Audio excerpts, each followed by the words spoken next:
I don't really know how to start shows. Come on now, don't start liking me now. So yeah, I'm funny compared to, well, you'll see later. I stand for mayhem! I know a lot of idiots and think a lot of is mean-spirited just because it goes against what they believe. But the relief of comedy is it takes things that aren't funny and it allows us to laugh about them for an hour. We got a purple suit to buy and a gigantic coffin. Why are you laughing? Evening, everybody. Welcome to another episode of Why You Laughing, a history of comedy podcast. And today, I am pleased to introduce to you Ari Shaffir, America's one true comedian. Now, in recent months or years, you may have seen videos pop up all over the place, deeming Ari Shaffir the most evil man in comedy, or a villain of some kind. Now, this is a history of comedy podcast where we've dissected a lot of the legends in comedy, and really, based on our name, this program was named after something Patrice O'Neill said. We seem to take stand-up comedy as a serious art form here. That's our goal, anyways. And if we're doing that, then I submit that Ari Shaffir might be the only true stand-up in America.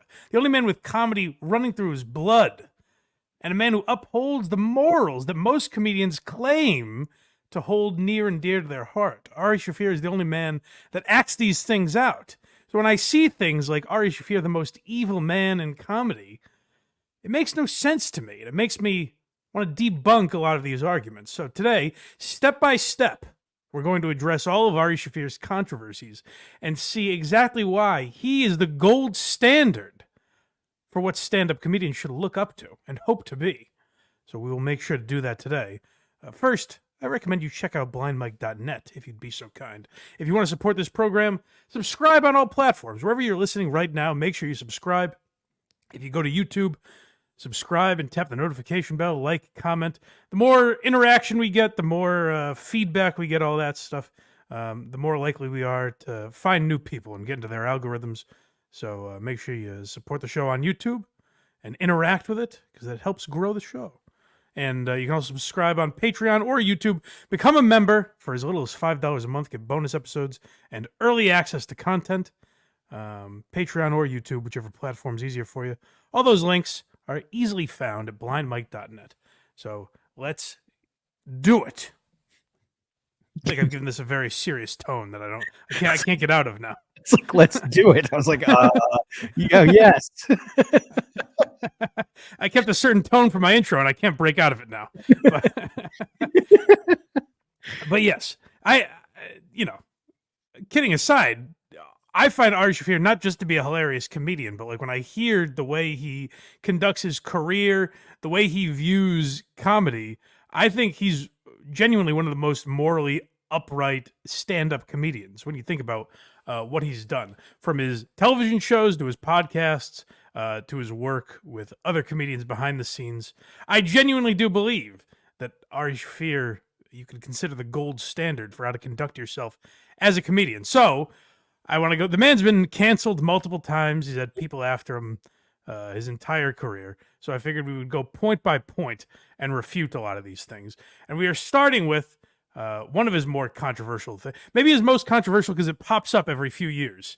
It's been around. I think we're around the 20th anniversary of The Amazing Racist going viral in the early stages of viral videos on the internet. And every few years it pops up for whatever reason. Now, I saw somewhere that this video was backed by, funded by National Lampoon. That he was, hired to make this video. So how Ari has gotten in trouble for this time and time again is baffling to me. But if you don't know the premise, The Amazing Racist is exactly that. It's a man who is going out and committing acts of racism in a hilarious manner in the name of comedy. Now, you might say that Ari is attacking Hispanic culture. One of the more popular videos is him going to Home Depot. And people would take this and say this man is a genuine racist. Exhibit A for me today is this video. Now, Ari Shaffir famously has a special called Jew. He grew up an Orthodox Jew, very strict Jewish culture that his family lived by, and almost became a rabbi. So I submit this video into evidence when you want to call Ari Shaffir a racist. Hello, sir. How are you? Okay. Today? Yeah. Can I ask you a question? I'm trying to get a petition going. I'm trying to get Jews to apologize for killing Jesus. So I'm trying to get as many signatures as I can. I'm sorry. It's What just, is this? I'm trying to get Jews, yiddle diddles, Hebrews to apologize because You know what? You're in a Jewish market. yeah, here. I came to find them. They killed Jesus. I'm sorry. What is this? Is this Are you sorry? That's great. If you could just sign this and say No, sorry about it. I did not kill Jesus. Yeah, but I mean, your people, dude. Are you for real here? I mean, What are you doing in a Jewish market here, talking to Jews this way? how do you talk like that? What Why do all you guys talk like such victims? Like that's what you sound like all the time. All the time. I'm sorry. I'm not going to talk to you. All right, fair enough. Jesus. Here, by the way, we're giving away across the street 50% off rhinoplasties. No sale. Get out of here. 50% off. Get away from me. Really? You don't want 50%? Oh. Now, can you call this man a racist when he is poking fun at his own culture, his family? His father is a Holocaust survivor, for God's sake. Of course, he takes these things very seriously. So how are you, with any seriousness, going to call this man a racist when he points at his own people that way? This is purely an act in the sake of comedy. There's nothing racist about it because Ari Shaffir is an equal opportunity offender. As long as it's making people laugh, or at least has the intent to make people laugh, for God's sake, you know? That's right. And he can admit when it doesn't, which is nice. He certainly can. And that's my main thing about Ari is he tries things. He does what he wants specifically. And if other people try and get in the way of that, he has no interest in it. He won't be ruled by, the comedy emperors that ultimately know nothing about comedy, the executives, the people that give notes on television shows. That's not what comedy is about, really. That's people trying to, essentially just change their product in a way that makes more money rather than makes people laugh harder. Where Ari is always about to laugh. And if there's racial humor that can appeal to people, he's going to go after it. So, amazing racist, we can get that right off the table, right out of the gate. Not even close to offensive. I can't imagine what you would find offensive about it. Ari Shaffir still has a clean slate in my book. It's so funny, like he's obviously Jewish because he just knows all that like those racial things I've never heard in my life. He's like, oh, I didn't even think of that. Well, unless you're intensely racist, I guess, and you look them up, Yeah, I guess so. Like, what can I call these guys? Well, I guess there's a lot of that probably right now. Craig will be on Urban Dictionary later tonight. You're gonna hear yiddle diddle and like a pro-Palestine chant later. I've never heard that, actually. Yeah, Either. So now we go to another big one. Now, comedy fans have heard this story for years. Mm-hmm. The story of Ari Shaffir versus Bobby Lee, and Ari supposedly beating an innocent man. Now, I've heard both sides tell this stories many different ways over the last decade or so. So let's start with Bobby Lee. So we're in the belly room and Natasha's on stage. Sure. And Ron goes, "Hey, who's that?"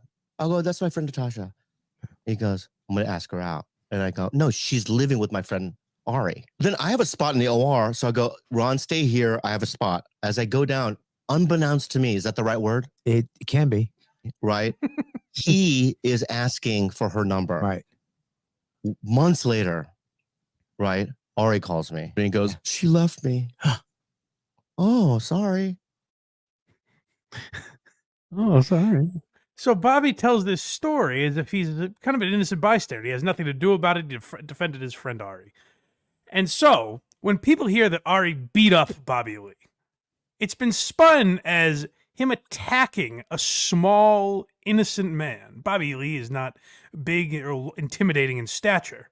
So people have looked at it as Ari Shaffir hunting down this tiny, innocent man and beating him to a pulp. Now, I would submit that I've never heard any other physical altercations involving Ari Shaffir, except for with Michael Rappaport, in which Mr. Shaffir is the victim of that assault. So, Ari Shaffir is not a physically intimidating guy. He's not some macho meathead that is getting into people's faces, getting into physical altercations. So it makes you ask, why? Why in this one instance was Ari so physical? And it's interesting when you start to hear Bobby Lee tell the story with Ari Shaffir around. So now, on the Tiger Belly podcast, we get both sides, and the attitude from Mr. Lee, you'll notice, has noticeably shifted. Or something. How did you find out about it? About what? Him. I had her password for her email, and I was reading the fucking love letters he was sending her. Boom. And you went crazy. I mean, I was like, what do I do here? I was thought of like just blocking his email so that she wouldn't know. So that it would be like, I guess he's not emailing me anymore. Right. But then I was like, no, I'll let her make the right decision. That's a mistake. Never.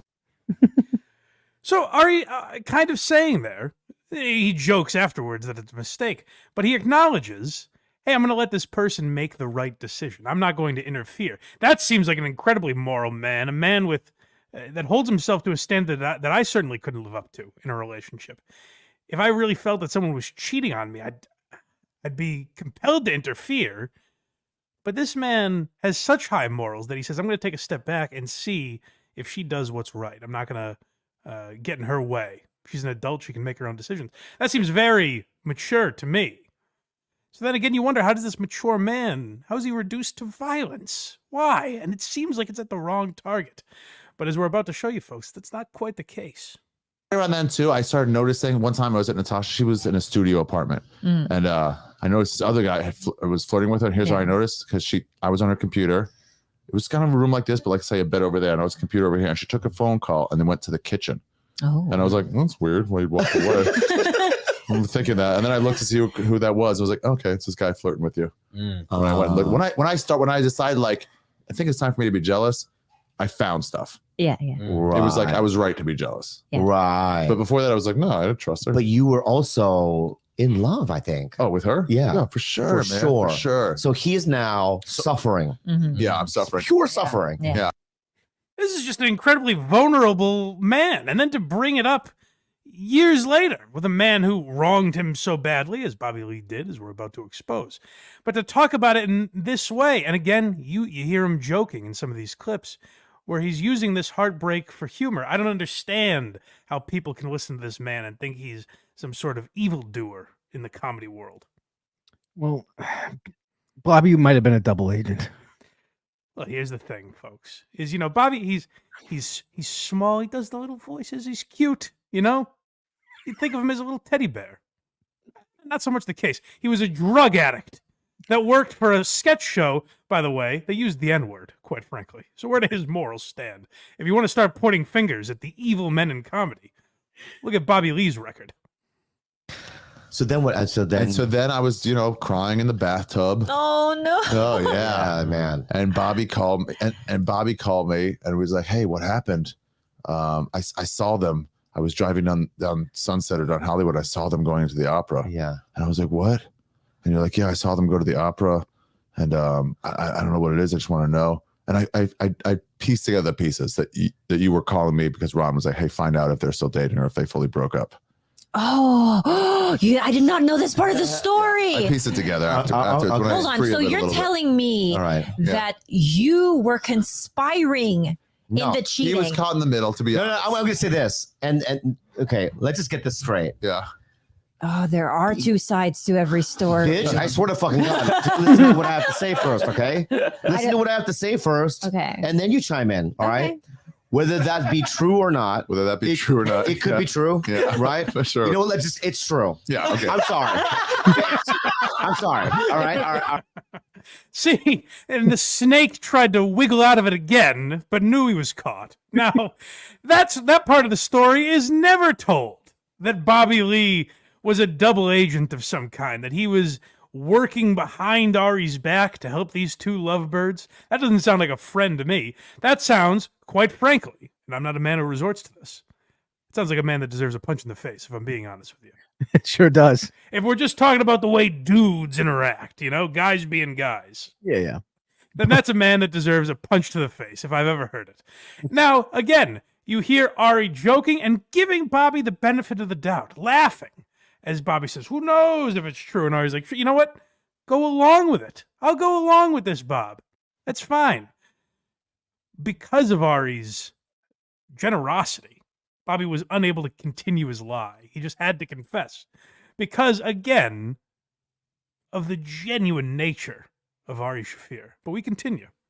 You were always back then too, always worried about everyone liking you. Yes, So it's hard. I know now people hate me. That's fine. Yeah. Okay, and I've accepted it. That's fine. That's what the world is. One time I asked Bobby, we were in a car together and we were talking about somebody who like, didn't like him. And I was like, and this is when we were still like really good friends before any of this. I was like, how come so many people hate you? And he was like, what? I'm like, I don't know, man. Like a lot of, I didn't even know. I was just like questioning, like, why? Like, yeah. He was like, what do you mean? I'm like, I don't know, man. Like 5 people that I know hate you. I know. And it's not like they all hate you from the same like party that you got drunk at or something. Like, I was hated. Different hatreds. Now, I've often heard Mr. Shaffir compared to the Joker for some reason, as if he's a menace to the comedy industry. To me, this sounds much more like Batman, a vigilante that is fighting for the good of everybody. And apparently, no one in the comedy community likes Bobby Lee. They all seem to hate this guy. He was a menace. Again, a drug addict without a cause. And Ari Shaffir put a stop to it. And if you go back to that date, when these fights occurred at the Comedy Store, and you look at the career of both men, you could definitely argue that it improved Bobby Lee's career. He was on Mad TV at the time, but the man was, out of his mind on pills and all kinds of things. Now Bobby Lee's a success. He's a podcasting phenom. Mm-hmm. You could argue that Ari's fists knocked some sense into this man. That's right. And he's going to tell us all about that right now.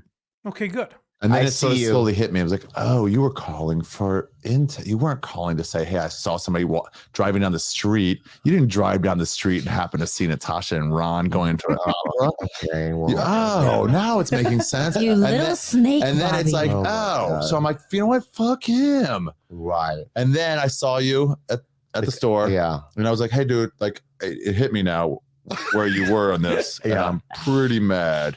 And you're like, and then the way you were smiling, like, could I just say one thing? Let me just say one thing. God. I was like, Bobby, get the fuck away from me. Get the fuck away from me. I'll admit I did that. And you're like, let me just say, I was like, I don't think you hitting, like, how much is this hurting me? You're like, let me just say one thing. I'm like, dude, get the fuck away or I'm going to hit you. And then you kept doing it. And then I just punched you and you fell. So you didn't even give me the satisfaction of fighting back. But you kicked me while I was down there. Yeah, well, you were down. Kick a man while he's down. Yeah, because it's easy. You can't punch a man while he's down. Now, again, all true. And you heard in an earlier clip, Bobby go to that tactic of giggling and saying, can I say one thing? This is a Bobby Lee staple that Ari has picked up on. This is not a new tactic of any kind. So what Ari is faced with is not only heartbreak, but a smug betrayer laughing in his face. And stabbing to make an argument. Actually. Laughing in his face and stabbing him in the back. You're right. The man's assaulting him from both sides. So Ari can't put up with this lest he loses manhood, for God's sake. And also, let's remember, this is about 20 years ago. This is a time when masculinity mattered in that way. Now, perhaps, men are more trained to use their words, but this is a time where brute strength often came into play in confrontations like this.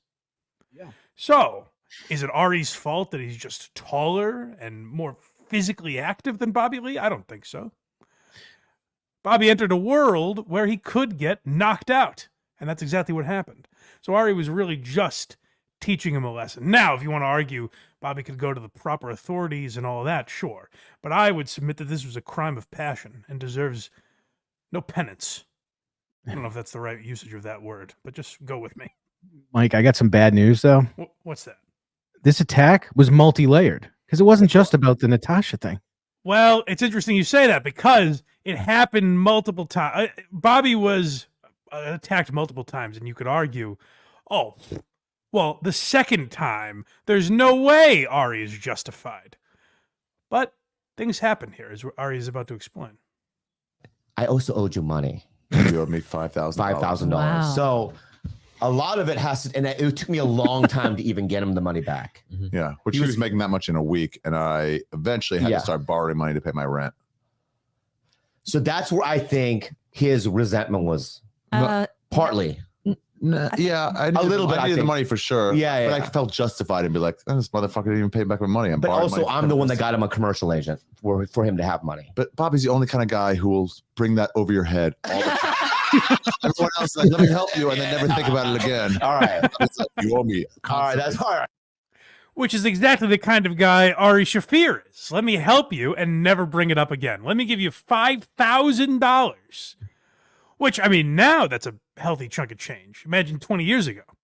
That's right. We're in Biden's America. $5,000 didn't get you this far. Am I right, folks? That's right. But that's something that never gets mentioned either. Ari gave this man $5,000. These were friends. And Bobby betrayed him in such a way. And Ari wasn't even going to hassle him for the money until he finally said, you know what? This is not a good man. This is a man that just wasn't going to pay me back. He's a man that has now affected, like I said, he's laughing in his face, stabbing him in the back, and has his hand in his wallet.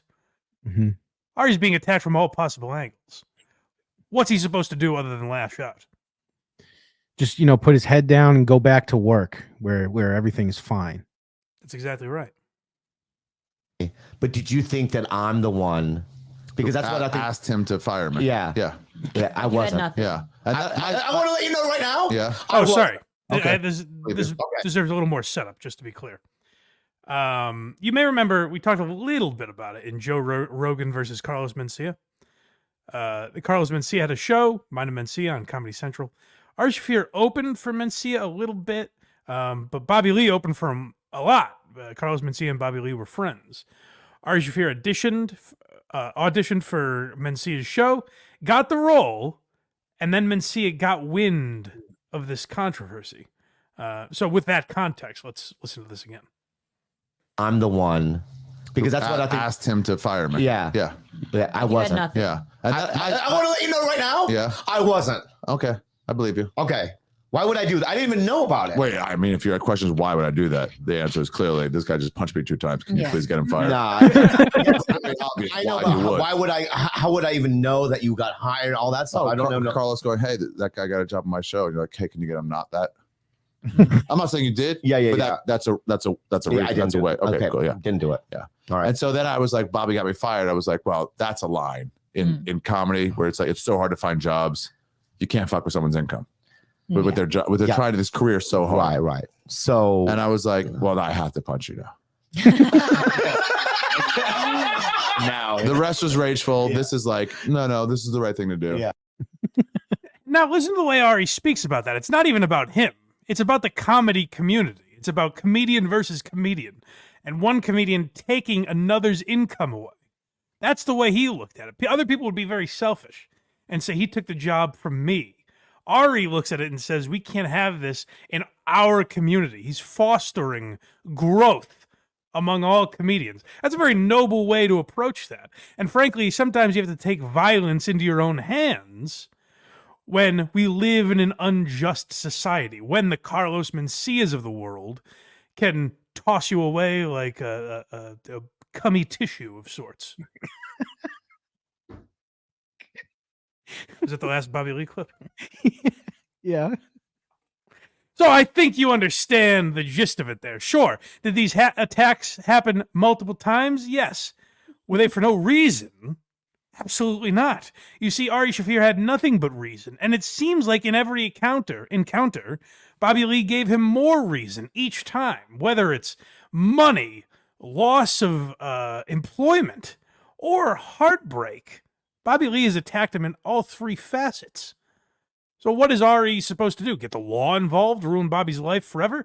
Or teach him a quick lesson that could maybe turn that life around? Which seems to be exactly what he did. When you look at where Bobby Lee is today, it's leaps and bounds ahead of where he was when Ari was beating him to a pulp in the parking lot of the Comedy Store. It's hard to argue. It certainly is. I would say I'm 2 for 2 here, but I suppose we'll continue if we even have to. Yeah, we can move on to him helping his friend Bert see other dimensions. This is another one. Now, may I remind you of exactly who Bert Kreischer is, folks? The Machine. A Neanderthal that rips his shirt off on stage and chugs vodka. Robs innocent people on trains, allegedly. That's true. Yeah, he's involved with the Russian mafia. He's told the story more than once. So if you're to believe that this is some kind of innocent family man, I mean, come on. Live in delusion as long as you'd like, but I refuse to. So I've heard the argument that when Ari Shaffir dosed Bert Kreischer, he was attacking a man with a family in front of his wife and kids. I would submit he enhanced the party of a man who is constantly out of his mind drunk. So I think Ari was looking out for his friend and said, let's enhance his experience. But we'll go to the Joe Rogan experience for more commentary. How fun was it? It's Molly. It's fucking. I had to fly that night. I was on a fucking plane going like, when's this gonna fucking stop? Because I didn't know that orange juice kicks it back up. So I'm drinking orange juice kicks it back vitamins up? for C. I don't know. You drink a lot of orange juice generally? On the fucking plane, I'm drinking, trying to get hydrated because I'm on fucking Molly. And so I'm drinking Tito's and orange juice. You're drinking Tito's while you're on Molly? Excellent question, Mr. Rogan. Now, we've all been made to believe that Bert was some kind of victim. That when he realized he was tripping on Molly, he thought, oh no, what am I going to do? I have to fly. I have a family to take care of. I have to get things done today. Yet he's a man who immediately turned to the bottle. No matter what was in his system, he would have been guzzling down booze on this plane. Sure, would I want to be dosed with a drug I've never taken before? I would argue no, I would not. But if I was as blitzed out of my mind as Bert Kreischer is on a day-to-day basis, admittedly, he celebrates that lifestyle. Quite frankly, if it happened to me, I don't think I would notice the difference. So what is Bert really mad about? Well, I would submit two things. He's upset that Leanne Kreischer took umbrage with this. She has not forgiven Mr. Shaffir, a woman who's not in comedy, mind you. Let's take that into consideration. The one person we can find who has truly held a grudge with Ari Shaffir is not a comic. I find that to be very interesting. I would also suggest that Bert Kreischer, a man who loves being the center of attention, loves a good story that he can tell on multiple podcasts, and likes you kind of looking at him as a victim that you can send your support to. He wants people to like him, and he wants to hear positive feedback. Why on earth would that man want to be the victim of a scandalous drugging story? I would suggest it's because that's a hell of a lot better story than I took a little Molly on a podcast once. Bert wanted to be the center of attention. He knew damn well that Ari, a known user of psychedelics, would know exactly how much to give him. This was not a dangerous task. It's equal opportunity.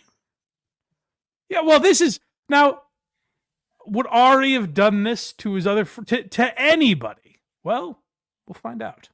He noticed how great his wife looked, and he was like, she's awesome. I've got a great wife. Yeah, I was definitely on Molly. The window. Like, Do you do this a lot? Do you spike drinks? I've never done it before. Really? Yeah, the first time. And what made you fucking want to? Well, because I don't really want to do the sobriety things. You mean for the month? You just forced him to do a drug? Yeah, so he's doing it for me. Yeah, a fun, hard party drug. We had a Would great you do time. that to Tom, or would you only do that to Bert? He said he'd do it to you. If this podcast was yesterday, then yeah, you would have all been dosed. Seriously? Yeah. I said to him, you would not do this to Joe, and he goes, 100% I would. Yeah, if this podcast was yesterday, it wouldn't have broken up sobriety. But Once why I got would the idea in my you head, do that when you just offer it to us? Yeah, why would? Yeah, why the he spike? wouldn't take it. No way he'd take it. See, he was doing him a favor. He knew Bert would be resistant to the idea. And what's interesting, the reason I play that clip is to show you that Ari Shaffir is not a man that looks at status. He doesn't look over at Joe Rogan and say, well, I need this guy more than that guy, so I wouldn't offend him. He doesn't care. If he finds it funny and that it applies to the situation, Ari Shaffir would do it. Now, what's interesting is you hear from a guy like Tom Segura there, who would not like this. Says Ari kind of insinuates Ari's a real scumbag for doing it to his friend Bert. Another submission into evidence would be Tom Segura's Netflix special. Now, if I were to play a clip from that, Netflix would do something far worse to me than Ari has done to anyone. So we won't play the clip. But Tom Segura has a joke in his latest Netflix special about Joey Diaz dosing him. Oh, the frivolity that they languish in, the laughs that they have at Joey Diaz doing this to Tom Segura. Yet, Tom would have you believe that he'd beat Ari to a bloody pulp if it were to happen to him. It's interesting how the tables turn when it's a different figure in comedy. I don't see documentaries outlining Joey Diaz as the most evil man to pick up a microphone. But for some reason, Ari Shaffir has that label. It's not right. It's not right. And next, we have some pretty damning evidence against Mr. Bert Kreischer here. Okay. It was a shower. Shower was pretty amazing. Yeah, right. Shower was pretty. I can't deny Molly's not fucking amazing. He liked it. Need I say more? I would assume at the time he wasn't wearing a shirt, which would also imply he's asking for it. So there's a lot to think about when you think of Mr. Kreischer. And consider the lies he's told over the years. Who knows if Ari even really did this? You know, Ari will play along with the bit. But maybe if we find hair samples or something, we can go back into the data and really find out. Because Bert Kreischer is not a credible witness based on some of the other tales, the tales he has spun over the years. So I think that settles 3 for 3 thus far. Is there anything else on the agenda? Silly at this point. Next, we have Legion of Skanks kind of going rogue here, trying to dose Ari. I mean, this is ridiculous. Of course, if I've defended the other 3, there's no way this should even be on the table. But Mr. J. Oakerson would have you believe that his worst atrocity was dosing Big J. Because Big J was just an innocent man that wasn't asking for it.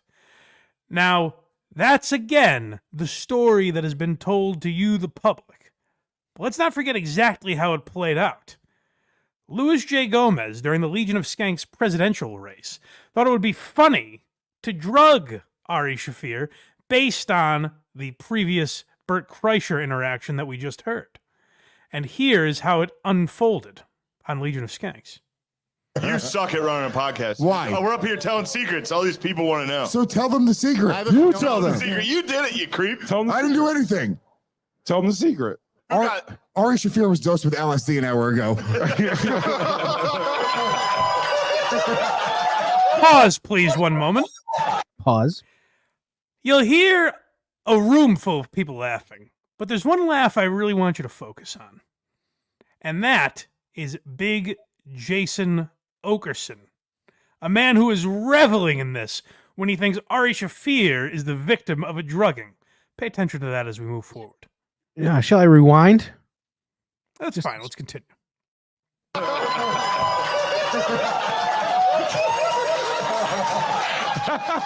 Lewis just told me like 5 minutes ago, and I've been watching Ari stare at the lights for the last 5 minutes. Watch Ari for the past 20 minutes. He's going. No. He's been looking at his hand like he's on acid in a movie. What? Oh man! And There's nothing apparently, he can say. He's angry for real, and there's nothing he can do. It's such a weird position. Isn't that funny, Jay Oakerson? Isn't that a barrel of monkeys? Still a big smile on that guy's face. Oh, it seems very funny. It's all fun and games when it's happening to Ari. You hear the hooting and hollering from the stand back then. Or maybe the creek in the cave. I can't remember. Doesn't matter. But they're rocking and reeling and hanging from the ceiling when they think Ari is the victim of a drugging. In a fucking orange suit. What the fuck are you talking about? Ari, That your- was no words. You said your orange suit's sunset. not orange, you psycho. Ari, apparently that was really good acid. Wait, well, how did you? That's not good. Where'd you do it? I didn't do it. Oh shit. Come on, what, dude? Is this real? Hey, because Ari was doing this for 10 minutes. I thought you guys were laughing at me. I went to Shane. I go, why is everybody laughing at me? Oh, wouldn't that be a shame, Mr. Oakerson? God forbid. Oh. You're willing to join in the laughter when it was Mr. Shaffir. He is not a great friend, from what I'm gathering, Big J. Oakerson here. Well, he seems, as far as we know, he's got a clean slate, but you're about to see the tides turn right here. Because even if you look at Bert, He dosed Bert, but he wasn't laughing at him. He was like, I'm going to enjoy this with you. And everyone's pointing and laughing at Ari. That's not right. That's an interesting point. Yeah. Ari tried to enhance. That's a great point, actually, Craig. Ari was trying to enhance Bert Kreischer's night. He wasn't making him the center of fodder, mock and ridicule. Certainly not. Yep. When you go after, you better not miss. That's right. Hey, you think this pussy stands for mayhem? We stand for mayhem. Oh, Lewis. Oh, you fool. Oh, sweet Lewis. Wait, you think I didn't take my beer and give it to Jay? No. Oh. No, there's no way. Oh, really? Because I sound like I'm fine right now. Yeah. Can I tell you Nah, he's something? faking it. I thought there was something weird in my Do I beer. sound weird? Do I not know what it looks like? Wow. It looks like I'm on acid. You fucking dork. I stand for mayhem. You don't stand for mayhem. Holy Enjoy shit. your Dude, fucking life, I've bitch. never taken acid in my life. Fuck. Louis! Did this happen, dude? No, that's actually real? Yeah. Get That's the way. real. I swear to God. Send the Tony Award over to Ari. That was amazing. Blame Lewis. What an amazing performance. That thing's gone, dude. I was watching it. The tab was floating. You gobbled that thing up, dude. That was in you. What? Ari, you were acting this whole time? That was phenomenal. That was awesome. Dude, I told How have you never been cast on You. anything huge? Oh my God. Guys, I've never taken acid. Why is that? Why is Jay losing every time? What did I do? I've never been to Pedophile Island. Why is this all happening to me? What did I do? How the tides have shifted. On acid? Is that why everyone was laughing when I was talking? Oof. Not so funny, is it, Mr. Oakerson? What about his guilty conscience going right to that island? Oh, man. Yeah, you wonder who Ari Shaffir fraternizes with, frankly. The terrible people around him that he has to constantly fight against. But yes, again, it's very clear that everyone was going to laugh when they thought Ari was the victim of this crime. But what does Ari do? Does he run to the police? Does he tattle to his wife and make his wife hold a vendetta against this person? No. He laughs, and he proclaims that he stands for mayhem. A clip, by the way, that is immortalized in our intro. That's right. He almost took, as we've talked about earlier, vigilante justice. That's exactly what he did. He saw a crime being committed, and he turned it on its ear. Now, again, would I suggest that it might be...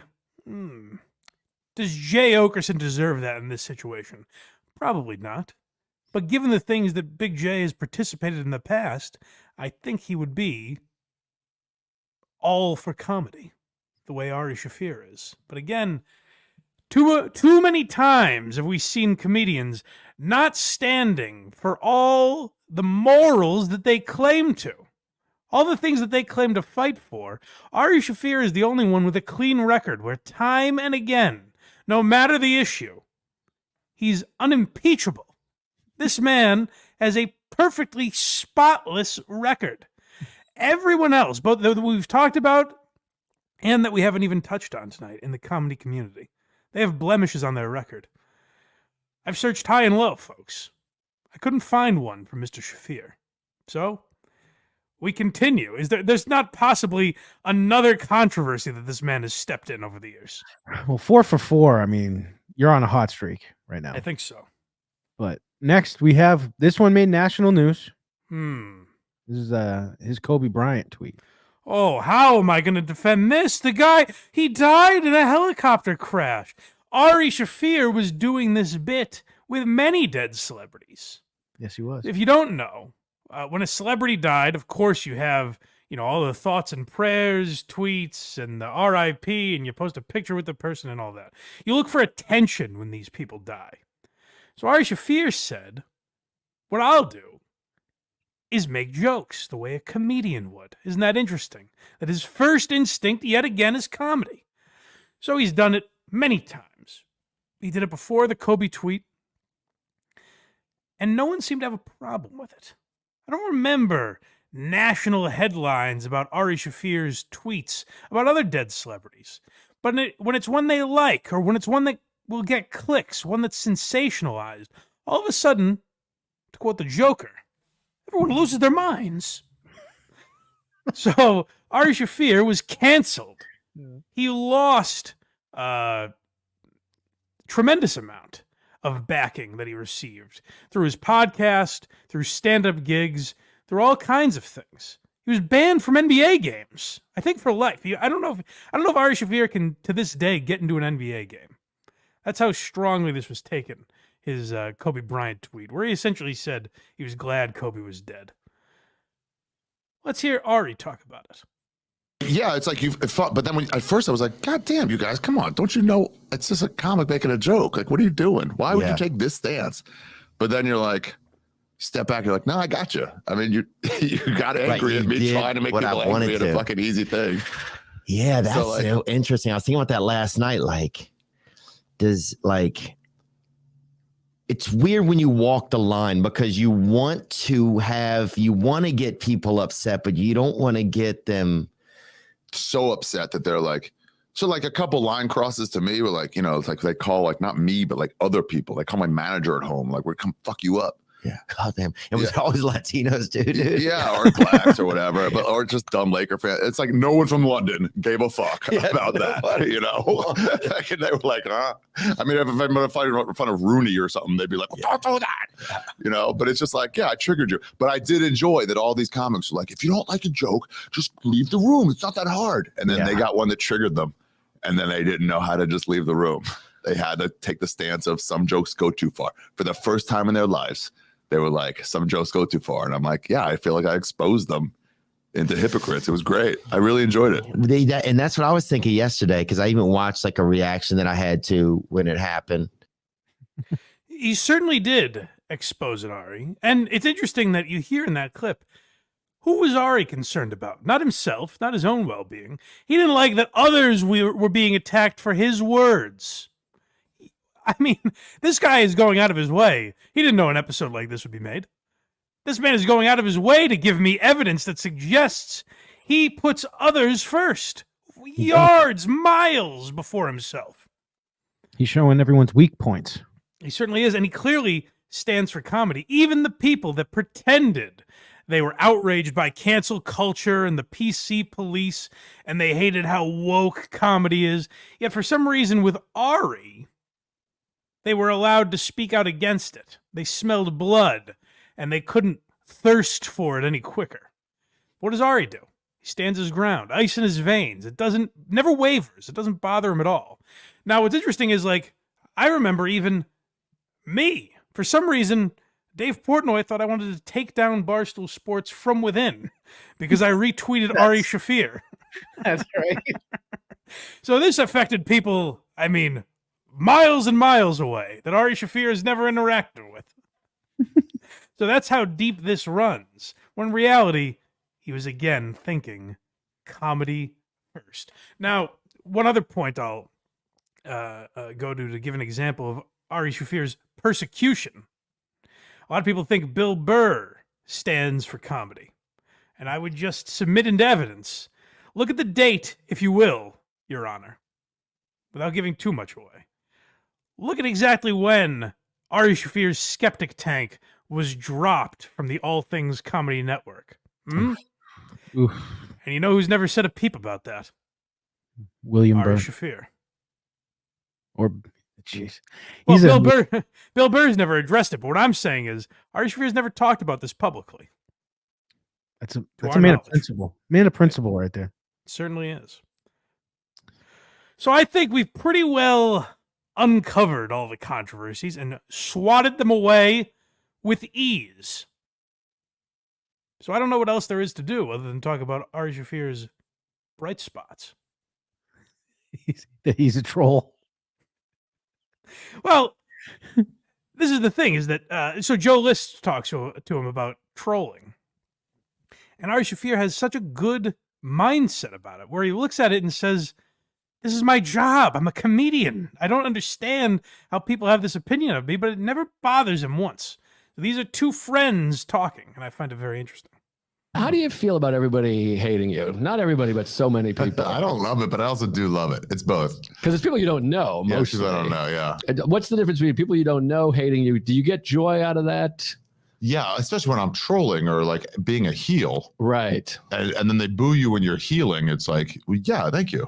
I have a thing where I think, though, like in our group, or not group, but like the cross section of like Skank Fest, Bennington, Tuesdays with Stories, your podcast. A lot of times people, I find on podcasts where I'm like being trolly and goofy, they take me quite serious. People are like, this guy is such a dickhead. And I'm like, well, I'm kidding. That's my friend. Right. Well, you're like, fuck you, fucking idiot. I know what it is. Louis said it once, where it was like, comics got serious too much. Now, when you're like, it's I'm comic, I'm joking. Like, well, most of you don't a lot of times. Right. It's those lame fucking LA comics. And they stop joking. So they're always making statements. So now we get judged as like, we're making statements. It's so fucking lame. There's plenty of New York comics that I know, like but I like the show in LA. I mean, we're now in a world in 2024 where we've lost people like Norm Macdonald and Patrice O'Neill. We've lost a lot of the policing that happened in comedy, that Comedy Cellar Table and Tough Crowd and Opie and Anthony and these crews that would call people out for their bullshit when comedians were being too sensitive. You look at voices like Patrice and like Norm that were kind of the face of that, were the standard of calling people out. That doesn't exist enough in comedy anymore. But when you hear Mr. Shaffir speak, I think he now absolutely should be the face of that. He is one of the few working comedians that holds comedy and stand-up to the standard that it should be, and possibly the only comedian working today that lives up to that standard with the perfect record that he does. Time and time again, it's called into question. Will Ari be hypocritical here? And I was unable to find a spot where he didn't live up to that standard. Now, if you want to say, well, what's he like in his personal life? There must be flaws in this man somewhere. Certainly he takes it out on his loved ones. Oh, that's cute of you to suggest. But unfortunately, I was listening to my friend Lauren Compton's podcast, where she gets into the dating world, and you think, okay, well, sure. Ari, a gruff guy like this who just says what he wants, says whatever's on his mind, drugs people, all these horrible things that people have suggested. Maybe he's funny on stage, but he must be a terrible boyfriend. You wouldn't want to live with this man, would you? He couldn't be a romantic, possibly. There's no way, unless Lauren Compton disagrees. To a lady, I said, clear a weekend for me. What are we doing? Don't worry about that. Clear the weekend. August 2nd, 3rd, and 4th. Clear it. Said, okay. Surprise. Let's have some fun. Then I was like, pack a bag. She's like, oh, where are we going? I'm like, don't worry about that. Just pack a bag. What should I pack? Pack something casual, pack something to hike in, and pack maybe some cocktail attire. Then we get in the car. Where are we going? Picked her up in a car. Don't worry about it. We drive and drive and drive. She starts going, where are we going? We're going to Long Island. We're going camping or something. Drive to JFK. Yeah. She's like, what the fuck? We're getting on a plane? To where? Don't worry about it. Get to the airport. I have a bag. She's got a bag. And then just wait. We got a drink at the airport. Where are we going? Birmingham, Alabama. We got in a flight for Birmingham, Alabama. She goes, what the fuck's in Birmingham? Starts looking up what's in Birmingham. Nothing. And then we land, get in a car, Birmingham. We start driving. We start driving and driving. About an hour and a half later, we hit the Mississippi border. And she's like, what the fuck's in Mississippi? I'm like, oh, don't worry about that. It's a surprise. The whole thing's a surprise. And then we get through the town of Philadelphia, Mississippi. Small town. Got to the best hotel in town, which is like La Quinta. And then go to sleep. She's like, what's going on? And she goes, what's in the other bag? And I'm like, if you open it, you'll know. But don't open it. And she's like, okay, I won't. And then next day, got up, went to get breakfast. She's like, what's going on? She's like, you'll see. Got some breakfast at some diner, then started driving around the town. Everywhere in the town. It's a small town. It's like 1,000 people tops. Everywhere in town, every storefront just has all this like artwork in it saying, welcome Dolly. Welcome Dolly. We love you, Dolly. Everything, all these pinks and like cowboy hats and everything. Dolly Parton's playing. She doesn't play anymore. I know. She did one fundraiser for folks. I just want to say real quick, not to spoil the ending here. I was in this studio a few weeks after Ari Shaffir. The couch was still wet. I don't want to spoil where we're going, but I'm just letting you know. You hear the intensity in Lauren's voice. Ladies across America were dropping their pants when they hear the result of this story. He has a museum, a country music museum in Philadelphia, Mississippi. She decided to do one show for him. And tickets went on sale months and months before. I waited in line to get tickets and went to see Dolly Parton at a 500-seater, fucking 12 rows back. It was the best. And she was like, this is great. I would have packed certain clothes if I knew it was going to be Dolly Parton. I was like, damn it. If I only realized that and brought one of your friends over to your house to pick out outfits that you would have worn. And that's what's in the other bag. And it was all her fucking tassels. Oh my God. Boots, different outfits. Stop. It's an orgasm if I've ever heard one, folks. I'm hard. That is, I mean, that's a man right there. That's a man among men. That's a guy who lives for all aspects of life, whether it's romance, whether it's comedy. He's the duality of man, as it were. And if you think, oh, well, Ari was just doing this to get laid. He was just doing it for his girlfriend. Nay, nay, my friend. Look at what he's done in comedy. Ari Shaffir is one of the few, if only, men who consistently paid guests of his podcast every single week.